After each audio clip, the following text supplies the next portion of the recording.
Civil aviation मतलब नागरिक उड्डयन, मतलब जो सिविल लोग हैं, पब्लिक है, सिविल लोग हैं वो जो ट्रेवल करते हैं उसको बोलते हैं सिविल एविएशन। ठीक है। अब मैं थोड़ा डाटा आपको शेयर करता हूं जिससे आपको पता चलेगा कि ये कितनी बड़ी इंडस्ट्री है, इससे भी पता चलेगा आपको। मैं आपको बताऊं, कोरोना से पहले अगर ये कोरोना नहीं आया होता, हिंदुस्तान का मार्केट सिविल एविएशन के मामले में दुनिया का नंबर 1 मार्केट बन गया होता। लेकिन अभी की बात करूं, दुनिया का तीसरा सबसे बड़ा मार्केट है हिंदुस्तान सिविल एविएशन के मामले में। अब मैं आपको थोड़ा और आगे लेके चलता हूं। अब देखिए यहां पे सारे स्टूडेंट्स हैं और सारे लोग एक ही आस में बैठे हुए कि इसमें हमारे लिए क्या अपॉर्चुनिटी है, जॉब्स क्या है, राइट। अब मैं जिस डाटा पे आपको लेके जा रहा हूं, इससे आपको पता चलेगा कि इसमें जॉब्स क्या है, क्या अपॉर्चुनिटी है, आगे क्या हो सकता है।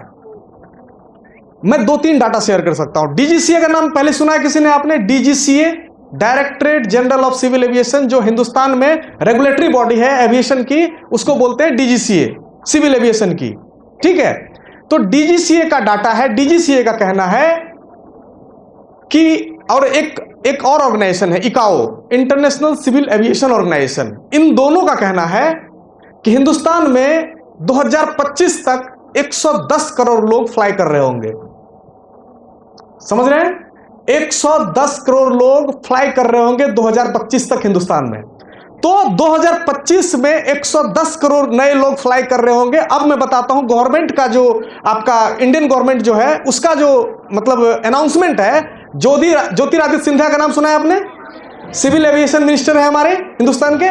उन्होंने अनाउंस किया है कि 2025 तक इस डिमांड को पूरा करने के लिए, कौन सा डिमांड? 110 करोड़ नए लोग जो फ्लाई कर रहे होंगे, उस डिमांड को पूरा करने के लिए हिंदुस्तान को कम से कम 220 नए एयरपोर्ट चाहिए।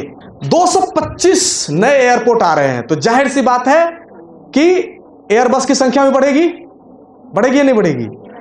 उसके बाद जब एयरबस की संख्या बढ़ेगी तो एयरपोर्ट है तो एयरपोर्ट ग्राउंड स्टाफ की भी जरूरत पड़ेगी, और एयरबस की संख्या बढ़ेगी तो एयरलाइंस के लिए केबिन क्रू की भी जरूरत पड़ेगी। तो आने वाले समय में ये नौकरियां घटेंगी या बढ़ेंगी? इसीलिए अब मैं एक और डाटा आपको बताता हूं। ये डाटा मैं आपसे इसलिए शेयर कर रहा हूं क्योंकि आप स्टूडेंट हैं, आप कैलकुलेशन करते हैं, आप एनालाइज करते हैं। आप एक डाटा और बताता हूं आपको।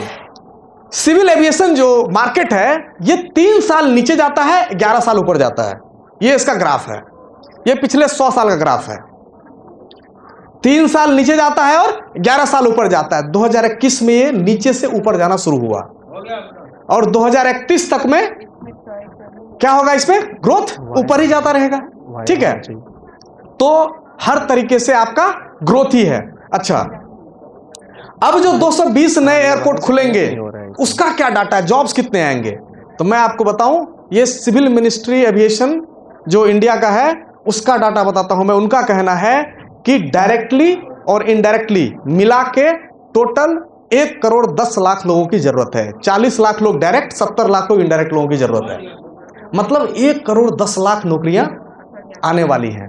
तो आप लोग अपना करियर यहां भी देख सकते हैं। आप आज बिहार में क्या है, स्टीरियोटाइप लोग हुए पड़े हैं। कुछ एक फील्ड के बारे में जानते हैं, या तो पहले मेडिकल ट्राई करेंगे, इंजीनियरिंग ट्राई करेंगे, ठीक है, उसके बाद नहीं हुआ तो फिर जनरल कम्युनिकेशन ट्राई करेंगे, उसके बाद कुछ दिखता नहीं है इसके अलावा।